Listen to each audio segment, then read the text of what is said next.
₹2 की जमीन और वो 2000 करोड़ रुपए में बिक जा। किसके कहने से कह रहे हैं आप ये बात? आप 2014 से पहले की स्थिति बताइए। पंचकुला के अंदर 2 गांवों को सम्मानित किया, वो तो आप दिखा नहीं रहे, वो तो आप बता नहीं रहे। ये कांग्रेस की गलत नीतियों के कारण और उन्होंने जो भ्रष्टाचार किए, नेशनल हेराल्ड के अंदर जो भ्रष्टाचार हुआ है उसकी लंबे समय से जांच चल रही है और समय समय के ऊपर जब भी वो कुछ उनको जानकारियां लेनी होती है उनको बुला करके वो पूछते हैं, क्योंकि वो उसके अंदर बड़ा भ्रष्टाचार हुआ है और वो पीढ़ियों का भ्रष्टाचार है कांग्रेस के लोग उसको दबाना चाहते हैं। वो जो आपके कारनामे हैं, आपके जो क्रियाक्रम है, वो उसको ये ईडी देख रही है, उसको बताना चाहिए, प्रदर्शन थोड़ी करना चाहिए। केंद्रीय गृह मंत्री से मांग की कि यहाँ पर राष्ट्रपति शासन लागू किया जाए, क्योंकि वेस्ट बंगाल में दिन ब दिन हालात खराब होते जा रहे हैं। आपको क्या लगता है कि वेस्ट बंगाल में इस तरीके के जो हालात है उनको लेकर किस तरीके से देखिए, वो दुर्भाग्यपूर्ण है, इस प्रकार के हालात नहीं होने चाहिए, क्योंकि वहाँ की सरकार ने लॉ एंड ऑर्डर की जिम्मेवारी वहाँ की सरकार की होती है। लॉ एंड ऑर्डर को चुस्त दुरुस्त करना वो सरकार का दायित्व है, परंतु दुर्भाग्यवश मैं कहूँगा कि अपनी वोट बैंक की राजनीति को सुरक्षित करने के लिए एक ऐसे लोगों को बलि चढ़ा देना, ऐसे लोगों को वहाँ पर उनके घरों को तबाह कर देना, उनको आगजनी के हवाले कर देना, ये दुर्भाग्यपूर्ण है। ऐसा नहीं होना चाहिए। इसका जिम्मेवार अगर कोई होगा तो वहीं की सरकार होगी, क्योंकि काबू लॉ एंड ऑर्डर की व्यवस्था रखना वो सरकार का दायित्व है। अरे वक्फ बिल आया है, वक्फ बिल के अंदर कौन सा किसी की जमीन थोड़ी खोस ली गई। कांग्रेस की गलत सोच, कांग्रेस की गलत नीति, उसका सुधार नरेंद्र मोदी जी ने किया है, जिसका लाभ मुस्लिम समाज को भी मिलेगा।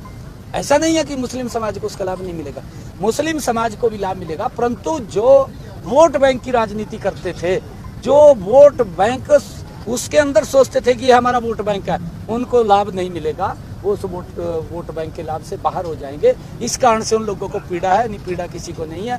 ये मुस्लिम समाज के हक में भी है, देश के हक में भी है। सीएम साहब, एजीएल और नेशनल हेराल्ड में जो सम्मन हुए कांग्रेस नेताओं को, उसको लेकर के कांग्रेस पार्टी लगातार विरोध प्रदर्शन कर रही है, हरियाणा में भी किया और पूरे देश भर में प्रदर्शन कर रही है। आप कैसे देखते हैं कि जो सोनिया गांधी, राहुल गांधी, रॉबर्ट वाड्रा, उनको जब बुलाया जा रहा है? देखिए, कांग्रेस लगातार कंटिन्यूटी में तीसरे टर्म से बाहर है। आप देख रहे हैं देश के लोगों ने, क्योंकि कांग्रेस की जो भ्रष्टाचारी नीतियाँ थी, कांग्रेस की जो गरीब व्यक्ति को गरीब करने वाली नीति थी, कांग्रेस की जो लोगों के ऊपर देश के महंगाई थोपने वाली नीति थी, ये कांग्रेस की गलत नीतियों के कारण और उन्होंने जो भ्रष्टाचार किए हैं, नेशनल हेराल्ड के अंदर जो भ्रष्टाचार हुआ है उसकी लंबे समय से जांच चल रही है और समय समय के ऊपर जब भी वो कुछ उनको जानकारियां लेनी होती है उनको बुला करके वो पूछते हैं, क्योंकि वो उसके अंदर बड़ा भ्रष्टाचार हुआ है और वो पीढ़ियों का भ्रष्टाचार है कांग्रेस के लोग उसको दबाना चाहते हैं। वो तो आज भी ये सोचते हैं कांग्रेस के लोग कि हमारी सरकार है। भाई, हम 3 प्लान से बाहर हैं, अब थोड़ी सरकार कहाँ है? आपने जो भ्रष्टाचार किए हैं, लोगों के ऊपर जो अत्याचार किए हैं, अब कोई ना कोई तो पूछेगा। अब केजरीवाल भी ये बात बोलता था, कहा जी राजनीतिक द्वेष से मेरे ऊपर कार्रवाई हो रही है। अब कांग्रेस भी यही बात कह रही है। ये राजनीतिक द्वेष से नहीं है, जो आपके कारनामे हैं, आपके जो क्रियाक्रम है, वो उसको ये ईडी देख रही है, उसको बताना चाहिए, प्रदर्शन थोड़ी करना चाहिए।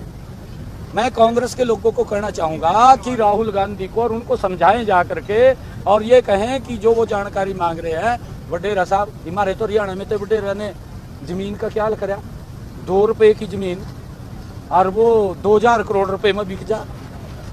भाई, कहीं ना कहीं तो कोई गड़बड़ है यार, फिर बताना तो पड़ेगा ना। ऐसा थोड़ी है कि आंखा बंद करके बैठे सारे। ये तो आज भी ये सोच रहे हैं कि हमारी जो सरकार है।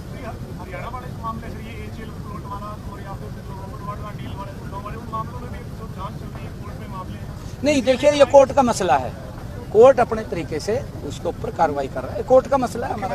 लिंगानुपात को लेकर आप खुद जो है पूरे इस मामले का संज्ञान ले रहे हैं। मौजूदा समय में जो प्रदेश का लिंगानुपात है काफी चिंताजनक स्थिति में। अरे कहाँ चिंताजनक मेरे यार, कमाल कर दिया आपने भी।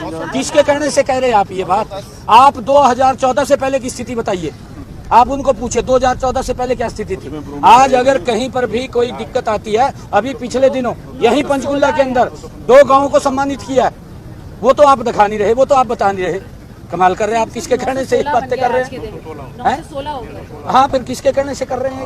अरे इसके अंदर सुधार हो रहा है, ऐसा नहीं है, 2014 से गति से सुधार कर रहे हैं इसके अंदर। अगर आपके पास कोई ऐसी जानकारी है, सरकार संजीदगी से काम कर रही है, उसके ऊपर तुरंत कार्रवाई करेगी। आप बताइए ना, तुरंत कार्रवाई होगी। या तो सरकार कार्रवाई से भाग रही हो तब तो कहे। हाँ, आजकल नए नए इंस्ट्रूमेंट आते हैं, लोग नई नई तकनीक अपनाते हैं, उस नई तकनीक के अंदर भी हमें नए उसके साथ इनोवेशन के साथ लोगों के अंदर जा करके उसके ऊपर कार्रवाई करते हैं। ठीक है, थैंक यू। कोर्ट ने अब सरकार से जवाब तलब किया है और उसके लिए जो समय भी है उसकी अवधि दी गई है, क्या कुछ कहना चाहिए? क्या लगता है कि सुप्रीम कोर्ट राष्ट्रपति से भी बड़ा हो गया? सुप्रीम कोर्ट राष्ट्रपति से भी बड़ा हो गया क्योंकि वो राष्ट्रपति से जवाब तलब कर रहे हैं। नहीं देखिए, उस विषय के ऊपर, क्योंकि ऊपर का मामला है और लोकसभा कोई भी कानून बना सकती है, कानून बनाने का ही संस्थान है वो, और वहाँ कानून बनता है, उस कानून का पालन वो करते हैं।